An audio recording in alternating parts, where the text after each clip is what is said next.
106 miles to Chicago. We got a full tank of gas, half a pack of cigarettes. It's dark, and we're wearing sunglasses. Hit it. Good morning, Vietnam! Fasten your seatbelts. It's going to be a bumpy night. What we've got here is failure to communicate. How do you like them apples? I drink your milkshake. English, motherfucker! Do you speak it? Say hello to my little friend! The power of Christ compels you! Here's Johnny. The war must sing for it. Gentlemen, you can't fight in here. This is the war room. We're in this bitch. We're in the fucking ring. This is the first episode. No. This is of Half Focused. This is whatever fucking episode you're listening to. First this episode, take 3. This is the Octagon of movies, the UFC.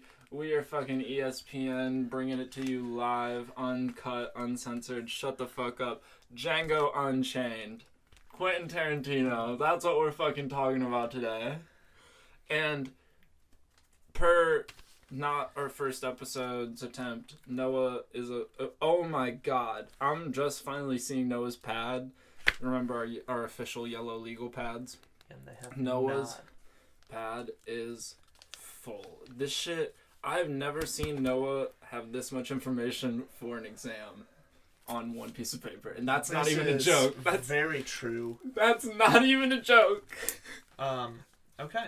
Do you want to start us off with No, something? that's what I'm saying. Honestly, my shit's really chaotic. So I have a lot to... There's a lot to talk about. Like we said, let's try to not talk about specific scenes this first half. Okay. Well, I guess I have something to start us off with. Without spoiling too much, something, again, that stood out to me. I wrote it down as the movie is essentially 3 movies in one, and it's the epitome of the hero's journey. Mm-hmm. Because, we get the rise of Django as he goes from a slave to Django. Mm-hmm. And then we get kind of, his training and his peak and then the setback. And then the last, I'd say, 30 minutes or so is him in his full badass hero's journey, Luke Skywalker fucking moment, just wrecking shit. Yeah, I mean... Not to be a fucking film nerd on you, that's just actually 3 acts. I know. But no, I mean, it's just because it's a long movie. It feels like exactly. It's a long movie is what you're trying to say. I feel like it was I don't even know what you're trying to say, to be honest. I feel like it was intentionally interspersed to be very, clear cut. Yeah. It's 3 acts. I was going to say, honestly, while I was watching it, this is not necessarily a diss. This really isn't. But I thought... out of all Tarantino's... if you had to tell me, make a list of top 5, there is a small chance Django might not be on it. Of top 5 out of the 9, even still. Because, all 9 are on my top 10 list of movies. But no, I'm just joking about that. But I really, I love this movie. We were having such an amazing time watching it and everything. I'm a fucking huge fan of this movie. But... I was especially especially with shit going on right now, and I was watching some interviews and just discussions. This movie won Best Original Score 2013, Academy Awards and everything. Can we pause for a second and just talk about the score? Because I'm interested. Did I say the score? Yeah. I meant soundtrack. I meant screenplay. It's the best. It won the Best Original Screenplay, but also the soundtrack. Amazing, but that's just a normal Tarantino feature. It's normal and Tarantino. And the main shit's written by Ennio Morricone or whatever, so per usual. Yeah. Also, this is literally Tarantino. If you're just a Tarantino fan, I'm not gonna talk about specific scenes yet, because honestly, most of my shit on here is actually specific scenes. But if you're a Tarantino fan, this is just his films and his tastes are very influenced by spaghetti westerns. Now, this is not a shame thing. Do you know what spaghetti westerns are? Yes, I do. Because I did not. So I didn't until I learned about Quentin Tarantino. I didn't until about 6 hours ago when I looked it up before this, researching. So what I'm going to say is, don't even waste your time Googling it. If you're doing that right now, just exit out. A spaghetti western, it's just these really almost think like a Wes Anderson cinematography. That's like an exaggeration, but just these really aesthetically pleasing Italian Western movies. So the original Django because Django is a story it's a spaghetti Western from Italy, and the original actor, he actually plays a character in this he even speaks Italian in that fucking scene. You know what I mean? So it's like, that's even a little bit more of an ode to these, because Tarantino even talks about this. But I want to talk about 2013 when this movie came out. This movie, because right now we're assuming, I mean, you've probably seen this movie, but if you haven't, we're assuming listening to this second, you haven't seen this movie yet. But if you even hadn't seen this movie, you probably know or did know when it came out of the controversy. Spike Lee wasn't going to even go see. I don't think he said he wasn't going to go see this movie. I think it set a record for N-words at the time. Or something like that. Yes, it did. So with the exception of this one movie that was intentionally trying to set a record for curse words and N-words, Django is the highest of all real movies, I'd say, when it comes to N-words. And it sparked the controversy of Quentin Tarantino being a racist. And it also I'm going to be honest, genuinely, I'm sorry to interrupt, but I just need to say this. Tarantino fan, but some of his other movies, I felt like the dialogue literally felt racist. This movie, the context almost makes it like, obviously, it's just the entire context is racist. You know what I'm saying? Like, it's slaves. You know what I mean? So it's like, this is the one that I genuinely think Tarantino has a group of fucking people out. I don't know why, just to get him. Because, like, they did. Literally everything he does, violence, all this. Then, like, fucking even Once Upon a Time in Hollywood, Bruce Lee. He didn't do Bruce, like, that was even, like, cancel him for Bruce Lee depiction. And Margot Robbie's character. Yeah, but I heard a lot more of the talk was about his portrayal of Bruce Lee. But I was just like, what dude, dialogue he's just in Tarantino movies do you think it? In Reservoir Dogs.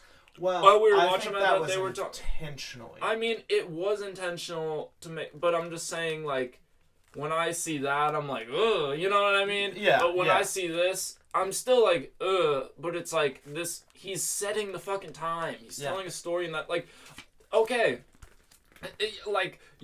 We're trying to cancel fucking slave owners, and guess what? Slave owners said the N-word, so you need to hear it, so that way we can find out, so that way you can cancel. Throughout. It's like it's all like, I don't know.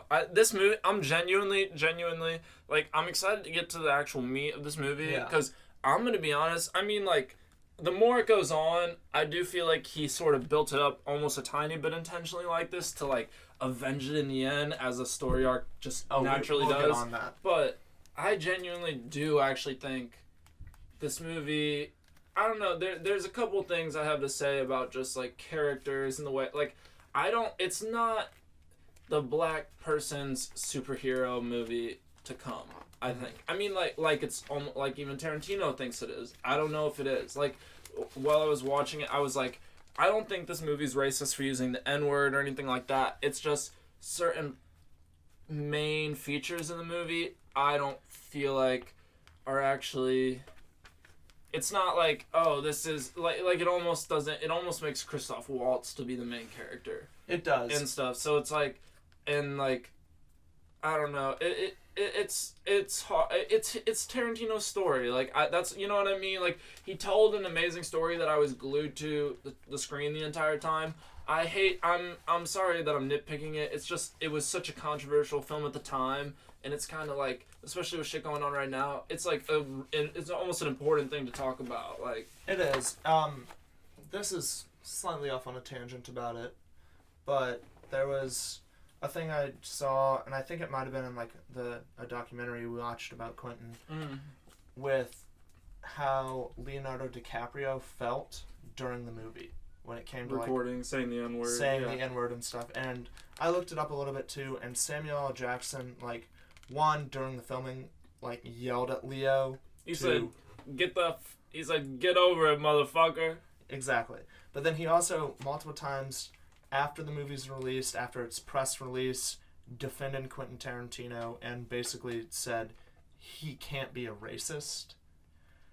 And I do kind of see that with him. I mean, I don't think he's necessarily And- racist. and I don't think he's either. just an old white dude. He's a boomer. But To be honest, I that's agree. just the truth. Like, 'Cause there it has has been- boomer touch. There has been press clips and interviews where, at least one where he said the N-word. Whenever he's with black people in an interview, he's all of a sudden like, "Hey, brother, my man, my G, my boy." Like, it's so it's like it's so cringy. funny. Yeah. But he also... Can you And- hand me that box, please? I want those sunglasses. Shut up. It would help me recording if I had these. These are like 3-year-old sunglasses in this box that I want to. These are for my baby sister because we are in a storage closet in my basement. But I was saying, like, and thinking back to Jackie Brown, because that was one of the biggest things. Like, that was filmed in about 1997, I think. And the main characters, like two of the main characters are Samuel L. Jackson, and I can't even name the actress that plays Jackie Brown. That's a fault on my part. But they were just goddamn amazing, and it's not shot in any sort of racist way, and they're not stereotypes at all. They're just fucking awesome characters. Pam Grier Pam Grier. is the actress. Oh my god, they talk Also, about that Pam movie. Grier in Reservoir Dogs. That movie is so fucking good. Like, that movie almost can prove to you. I don't know. It's just Tarantino. Like I kind of started that off with. At the start of the movie is when I was writing down my notes about this seems a little racist. At the end of the movie, I wasn't. Yeah. He really is actually that kind of guy to be like, I want you to feel that, and then I want you to feel this. Like, and that's what it's like, it's like, he wants you to feel uncomfortable about the racism, and then he wants Django to win in the end, and the racism is defeated, and not, you know what I mean? Like, exactly. It's like his, I don't know, that's a whole other thing. Django's not even actually, he's not an MLK. No, not at all. This is off topic from that, but there's one thing that obviously stood out with Schultz, Samuel L. Jackson, obviously, and then Billy Crash, who plays a character in the movie, a pretty minor role, played by Walton Goggins. But they're all part of the recurring Quentin Tarantino, like, actors cast. He loves using the same people. Yeah, and this was one, because I honestly didn't really looks remember Goggins' role in this movie, and then he plays such an important role in The Hateful Eight. I have a question. This is a good little segue, and I wrote this down. This is my last kind of point before I kind of honestly want to just get in the movie, because I don't really like. How did this movie influence The Hateful Eight? The only thing I wrote down was, which is like, I mean, like, there's the actors and everything. The cinematography, there's some scene, especially in that little mid part where they're doing the, like, when they're doing the winter scenes. Yeah, like when he's going through the mountains and everything, and then the type comes up on the screen. Yes. I was like, this is literally The Hateful Eight all of a sudden. Like, all of a sudden, I feel like I'm watching The Hateful Eight. So, like, what I really, really feel like this movie, because Hateful Eight was the one he came out with after this, so it's like, I feel like this inspired it so strongly. I think so too, and I think this was something what's a similarity and a difference that you can think of? Well, so, difference perspective, this is a lot more of a less morally ambiguous movie, obviously, from a plot perspective. From a cinematography and shooting it standpoint, the landscape scenes, and then zoom in and close-ups on faces and all this. That's a spaghetti western thing. And a kind of like, what's it called? I can't remember the name for it, but when they're all like, trapped in one room, basically, type thing. An escape room? No. That is they not. Have 60 minutes to solve the puzzles. Anyways. But I do think, like, that was something I noticed, too, when it was the winter scenes. He started doing the mountain shots. But I think in The Hateful Eight, he got very indulgent in it. Mm-hmm. Well, yeah, but that's what I'm saying. Like, it's like, and opinion aside on it, like, it was a little different with that. But it was very noticeable seeing how this was, like, he was like, ooh, let me test this out a little bit and see it. And then in The Hateful Eight, he was like, yeah, I fucking love this. Oh, yeah. Okay. Do you have anything else I'm sorry, I'm not trying to be quiet. I'm bad at reading and talking. I have a thing kind of to, I guess, get us into transitioning to specific scenes. Perfect. Can you always start off? I'll like give the intro. You know what I mean? I'll be That's like, perfect. okay, but then you give up the first point. You know That's what I mean? perfect. Get us talking. So, where did I have this? Give me 1 sec. All right. Okay. Well, I got it. So the sheriff. While that's happening, I'm gonna get those sunglasses Fuck off. and this golf hat. That's a Schnucks hat. That's a visor, bud. Yeah, it's a visor, a golf hat, right? No, that's called a visor. So the sheriff that gets shot pretty early in the movie, maybe 30, 40 minutes in. Played by this actor named Don Stroud. And this I kind of thought of too when you were talking about spaghetti westerns. Mm-hmm. Don Stroud was a huge, not spaghetti western, but a westerns guy. Who the fuck is this man? So he starred in not starred, But but who, he was. he's in the movie? Yeah, so he played the sheriff that Schultz shoots. Oh, okay, at the Yeah. very start. Okay. Not at the very, very start, but when they get into the town. the very start. Like 25 minutes The very in. start that they shoot the sheriff. Yes, sure. So Don Stroud, he's a 60s and 70s actor. Okay. Like huge 60s, 70s Western actor. Yes. Had some starring roles, starred alongside Clint Eastwood in a couple films. I thought it was just interesting because if you know Quentin, like the whole 60s, 70s Western and then spaghetti Westerns influenced him so much with it. I just thought that was an interesting thing. And that brings me to my next point that's a little more serious, a little unrelated to the movie. That's okay. Your points, it's an interesting thing. No, this I'm brings me to fucking my with you. Fuck I'm off. fucking with you. So the concept of police during this time period. Whoa, where are you going? Okay. I'm interested. So, and this relates to them as bounty hunters. There were no police. The concept of police hadn't really been invented yet. It wasn't invented till like the 1910s, I believe. Mm-hmm. So most towns and counties had a sheriff and U.S. Marshal, which was an army, a military man. And then they just gave it out to the townsfolk that all pointed guns at them, and bounty hunters. And just like, because I learned that a couple weeks ago, and like the history of that, and it was so much more interesting watching this movie and being like, these are like legitimate lawmen in the sense of they are like the order of the West. Like the bounty hunters. Yeah, the bounty hunters. Yeah, that's actually sick. I didn't even know, think about it like that. Like it's like a prestige. It almost. really was. It was seen as like, and that's like Christoph Walken being such a like cocky, smart dude. Christoph I mean, Waltz. Walken. Our fucking cops are the actual opposite of that. But he's like sort of, respectable to black people, which is my next point, sort of. But he's that, and he's like, I mean, he's way more cunning. He like, his lines, out of every character in the movie, there was so many times he would say things and Noah and I would look at each other and just like be giggling and like we could, because we tried to like not talk during the movie to each other, so our points are fresh now, so like we would just be looking at each other writing shit, not even looking at our paper, just looking into each other's eyes deeply, writing it like twins. That's how it works, exactly. Word for word. Okay.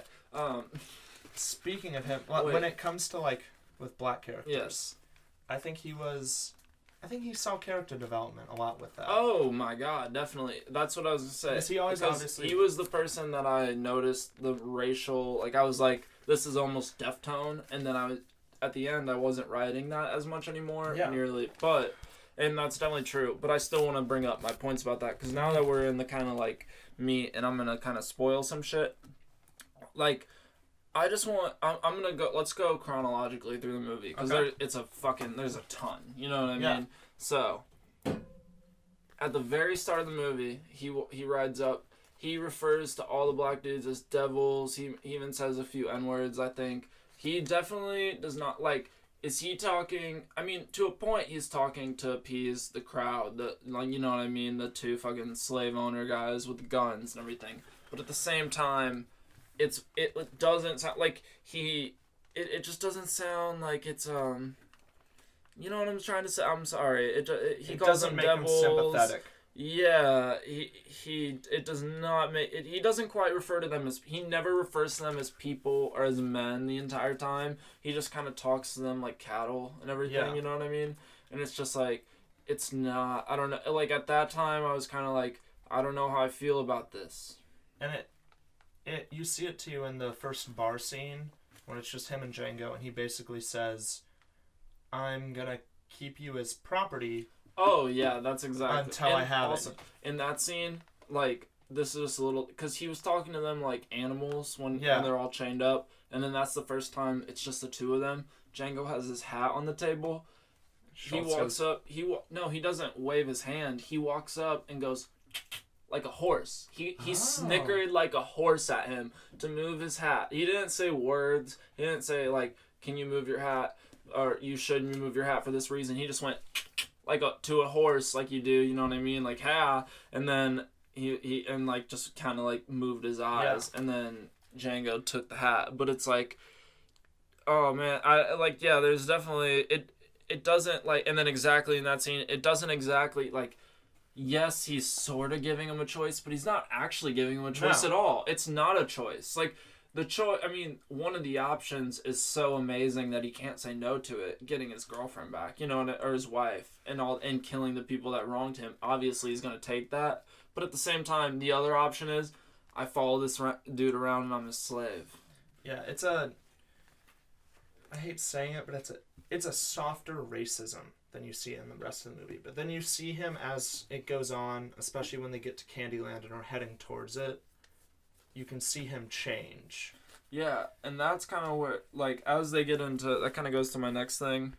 Well, I just really want to, this is a quick note before we get to Candyland, but the most notable scene between those, the what's it called? What do they call it? A raid? A regala. We go, and the next time... It's a raid. No, it's a raid, but he goes, this time, we don't do the masks. And the next time, we go full regalia. Yeah. So... full regalia.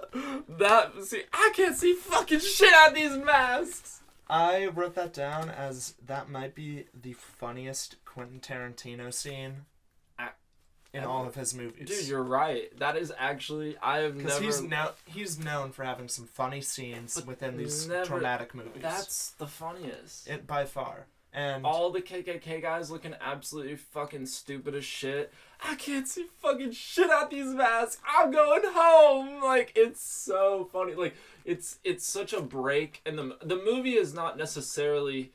It's a spaghetti western. You know what I mean? Like, it never is 100% serious. Like, it's never 100% realism serious. But that's the like, it still is. They're always going vengeance. You know what I mean? It's never really jokes. That's the only scene in the entire movie that's straight up jokes. Like, the scene, there's lines that are jokes, but that's the only scene that's a joke. Yeah. And that stands out to me. And that obviously, you gotta talk about Jonah Hill as a cameo. Dude, what the fuck? It's so subtle. I can tell you, I did a little research about this one. So Jonah Hill, he wrote the two movies that inspired... I'm fundamentally know his nipples right now. Okay, that's great. For his vape. I forgot, that's not illegal. We can talk about that. The two movies that inspired him to act. Goodfellas and Pulp Fiction. Really? Yeah. That's what he said? That's what he said. And then after, at some award ceremony, he met Quentin Tarantino and basically told him that. This is in about, I think, 2010-ish, 2009. And Tarantino told him about a year later he wanted him for a scene to cameo. Because I originally was looking up to see how much he got paid for this. I thought that'd be interesting. Couldn't find it. Found out he only got paid $60,000 to do Wolf of Wall Street. Fun fact.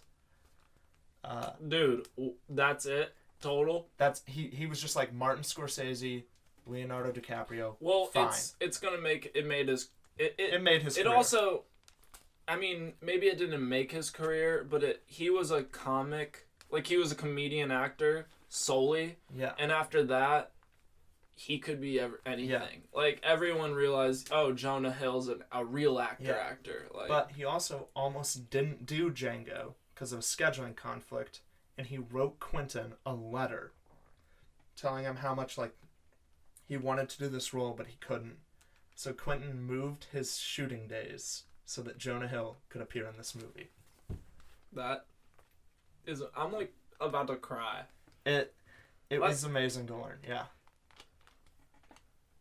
I wish Tarantino was just a little bit younger so I could maybe... You know, this is our first podcast, guys. Maybe 2,000 later, we have enough clout to get Tarantino on this bitch type deal. Sure. But, oh my god, that's amazing. Like, I can't even remember the exact people, but there's a bunch of people that were supposed to be in this movie that weren't in it because of scheduling conflicts. Yeah. Scheduling conflicts were big. I guess this was like a weird shoot. They were out in the woods and shit. And I think that's just also a big thing in Hollywood when it comes to a lot of stuff.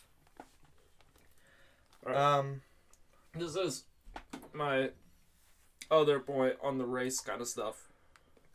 I wrote it as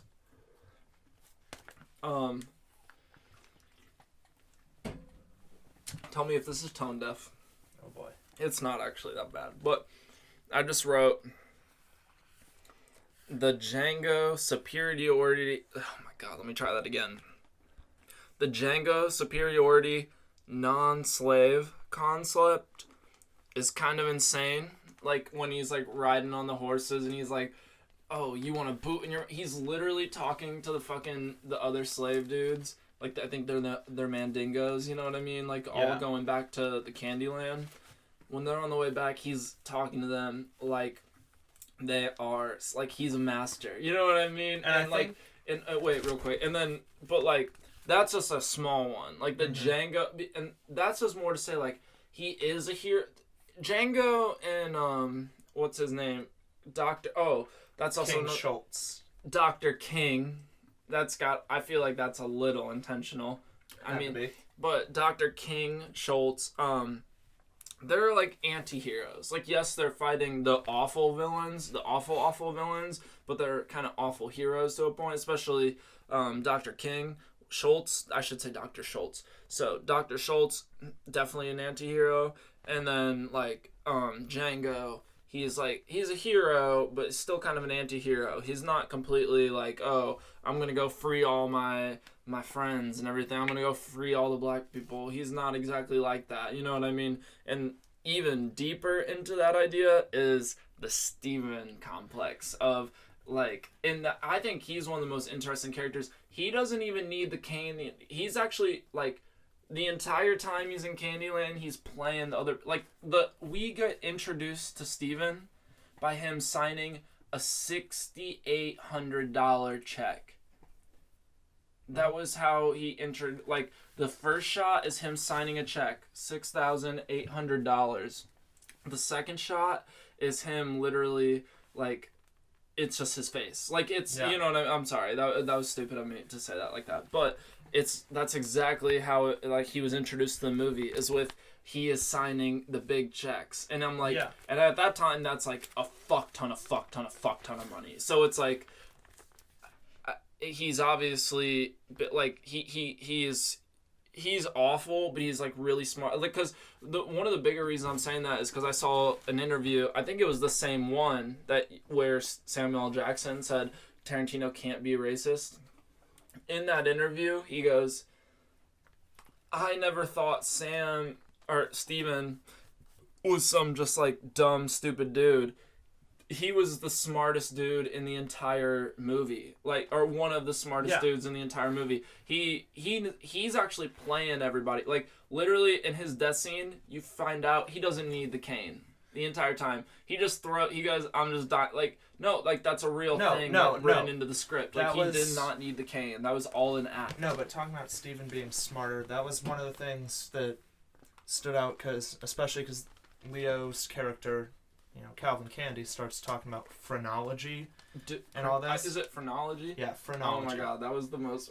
Dude, the Mandingo scene is actually like that whole scene at the Cleopatra Club, most intense. Like out of everything in the entire movie, and there's awful shit in this movie. Had to look away. That was like I literally had to cover my eyes. I like couldn't watch that kind of shit. It was awful. But Calvin likes to think he's the smart one and super cultured or whatever. But the two smartest characters in the movie, with I guess maybe the exception of Schultz, are Steven. Schultz is the smartest character. One of the smartest. He is. Steven and Django. I'm playing him the entire time. I'm not saying I said with the exception of Schultz. Oh, I thought you meant he was like exception as dumb. No, yeah, that's which is not. I'm saying, in my opinion, it's like because Steven's the one that gives him lays out the whole plan. Exactly. For everything with Django. Steven's the one that uncovers the whole plan. Dr. Schultz is the one that gives the whole plan. So that's what I'm saying. When I was saying, oh, Schultz is the smartest, I'm not saying, oh, like, obviously he's the smartest. The scene and the way the movie is set up is literally Schultz is, like, it's weird how, like Tarantino has to write his scripts the way, he wrote his story the way it was in his head. You know what I mean? And it's an amazing story. But Schultz, if you want Django to be the main character, like Django is freed by a white man, sort of. You know what I mean? And it's just like he's free, like he's given the freedom. You know what I mean? He doesn't get his own. He doesn't take freedom to his own hands, and in the way freedom is. So it's like in our American sense of freedom until the end. But even then, Schultz kind of commits suicide essentially. So it's like you know what I mean? And he has a whole, like, what's it called? Conundrum. Like a whole, oh, you do this or the other. What do they call those? In an awful relationship when you got a fucking gaslighter girlfriend. I'm familiar with these. I'm not sure what you're going for. Catfishing. No, it's just a moral conundrum. He knows he's gonna die. He chooses to do it for his honor and pride, I think. Yeah. I can't think of the word I'm trying to think of. But, yeah, it's just, like, he definitely is kind of like the main smart guy that like leads everything in the movie in my eyes, and a lot of times, and it's like it's weird because then the second smartest person that leads things is Steven, and then the third one is Django. But that's not a bad thing necessarily because Django is also the only one that escapes with his life, so he is the smartest in that way. You know what I mean? And he gets his girl, like. He gets what he came for, and that's all that fucking matters. And you're still like, you're crying when he rides off with Broomhilda. I don't want to argue about it too long, but I think Schultz's plan was very flawed. I think if they just offered like $2,000 for Broomhilda, would have been fine. No, let's talk about that for a couple minutes. Well, literally, why the fuck did they even walk in there with the whole plan? I didn't know how to. Well, that's then again, what I'm saying. I get his concept of you don't want to seem like you're offering, you don't want him to know, you're in love with Broomhilda and all that stuff. But if they'd come in, like Candy said and Steven said, she's worth less than $300 in that time's money, whatever. Yeah. If they'd come in and been like $1,500, $2,000 for Broomhilda, he would have just fucking said yes. Yeah, my only thought would have been is bad like, movie making. If I was Tarantino and I was arguing from the plot's point to defend it, I would say Calvin Candy. Is that his name? Yeah. Whatever. Calvin Candy, Leonardo DiCaprio.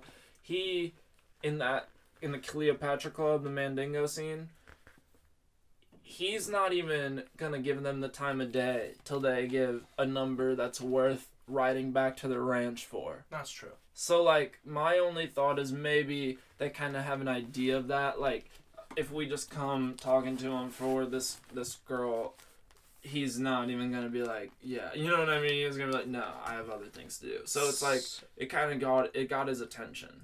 I think it's so amazing how the entire fucking, like you were saying, it's like 3 parts. Literally, like, the last third of the movie is, like, the dinner scene and thereafter.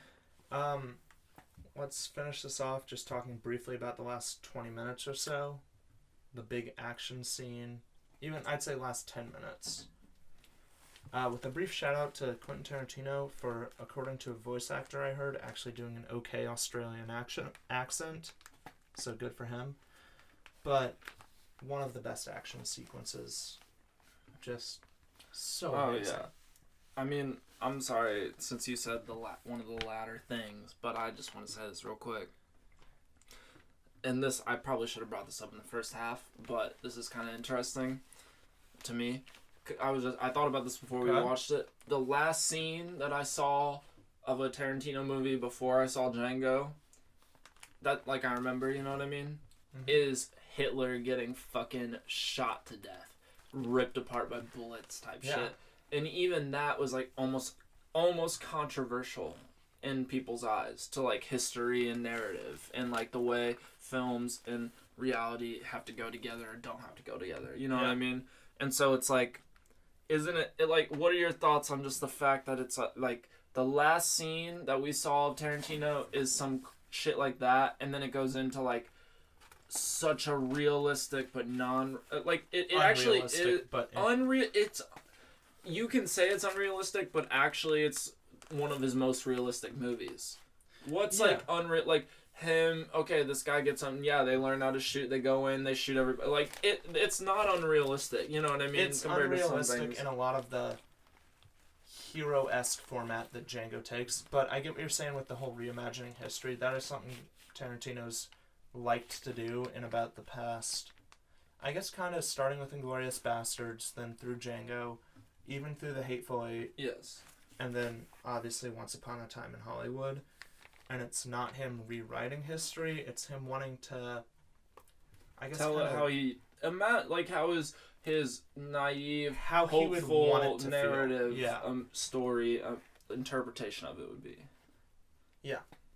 I think that's alright. I'm about to piss my fucking pants. Perfect. That's great to close it off. Alright. See ya, bitches. Smash it into you. Oh fuck, these chairs are taller than I thought. And I'm drunker than